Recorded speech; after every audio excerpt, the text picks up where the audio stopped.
साथियों जिंदाबाद। मैं इनायत अली बकरी ILWF चेयरमैन। आज हमारी टीम के साथ मैं मिनिस्टर क्वार्टर्स पहुंचा था पूनम प्रभाकर ट्रांसपोर्ट मिनिस्टर से मिलने के लिए। उन्होंने फिर हमसे कहा कि भाई मैं आपकी बोली हुई चीज़ EV ऑटो RTC में नहीं लगाऊंगा, ये वो। मैं बोला साहब ये सारे बातें आप हमारे को स्टेटमेंट में दीजिए, आपकी ज़बानी। अब तक हम पब्लिक के सामने बोल बोल के परेशान हो गए। उसके बाद बोले उन्हें मैं नहीं दूंगा बोले। फिर उसके बाद हम वहाँ से बाहर निकल के कि फौरी मैं अपने कंसर्न जो हमारे लीडर्स है सलाउद्दीन साहब से बात करा, अखिल से बात करा, और कांग्रेस के अंदर जो अनऑर्गेनाइज सेक्टर्स की यूनियंस चलाते हैं उनको बात करा। ये तमाम ने फिर से मिनिस्टर से बात करके फौरी स्टेटमेंट जारी कराया। वो स्टेटमेंट भी आपके साथ डाल रहा हूँ मैं। अब मिनिस्टर ने खुद कहा है कि EV ऑटो RTC में नहीं चलेगा, RTC ऐसी कोई ऑटो नहीं चलाएगी। दूसरी बात यह है हमारा वेलफेयर बोर्ड बनाएंगे और हमारे रेट ऑटो के बढ़ाएंगे। ये बड़ी खुशखबरी है, ऑटो ड्राइवरों को मुबारक हो। इसके लिए स्टेटमेंट नीचे आप मिनिस्टर का सुन सकते हैं। जय हिंद, जय भारत।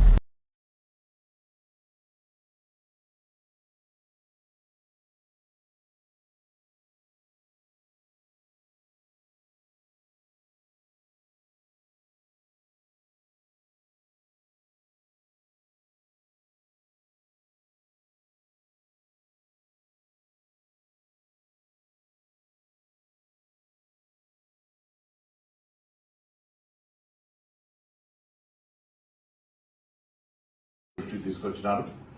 మన కేబినెట్ లో కూడా చర్చించాం. త్వరలో కార్మిక శాఖతో సంప్రదింపులు జరిపి రవాణా శాఖ పక్షాన సంక్షేమ బోర్డు ఏర్పాటుకు సంబంధించి ఇంతకుముందే హామీ ఇచ్చినాం. సంక్షేమ బోర్డును వీలైనంత తొందరలో ఏర్పాటు చేస్తాం. అదేవిధంగా ఆటో ఛార్జీల పెంపకానికి సంబంధించి కూడా విజ్ఞప్తి చేస్తాను. 2012లో 14 సంవత్సరాల క్రితం పెరిగినటువంటి ఆటో ఛార్జీల పెంపు, ప్రస్తుత డీజిల్ ధర, ఇతరత్ర వాహనాల ధరలు పెరిగిన దృష్ట్యా మరి ప్రయాణికులకు విపరీతంగా భారం పడకుండా ఆటో ఛార్జీలు పెంచేటువంటి ఆలోచనతో కూడా వాళ్ళ యొక్క విజ్ఞప్తిని క్షుణ్ణంగా పరిశీలన చేసి త్వరలోనే నిర్ణయం తీసుకుంటారు. అదేవిధంగా కొంత దుష్ప్రచారం చేస్తూ ఉన్నారు. RTC తరఫున ఎలక్ట్రికల్ వాహనాలు కొని ఆటో కార్మికుల యొక్క జీవిత ఉపాధిని పోగొడతారని అటువంటి ఆలోచన కానీ ప్రతిపాదన లేదు. లాస్ట్ మైల్ కనెక్టివిటీ జరగాలంటే ఇప్పుడు ఉన్నటువంటి వ్యవస్థలల్లో అనుసంధానం చేయాలని.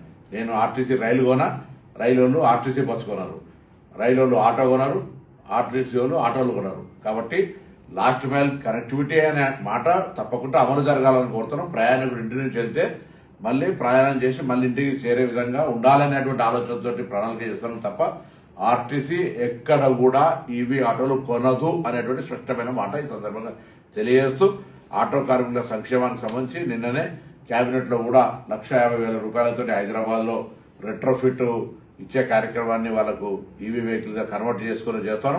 గ్రామీణ ప్రాంత ఆటోలకు సంబంధించి కూడా త్వరలోనే వారికి కూడా శుభవార్త చెప్పి వాళ్ళ యొక్క ఎటువంటి ఇబ్బంది కలగకుండా వాళ్ళకు కూడా జీవనంలో సహకారం చేసే విధంగా ఈ ప్రభుత్వం ఇచ్చిన మాట ప్రకారంగా ఉండే ప్రయత్నం కొనసాగిస్తారు.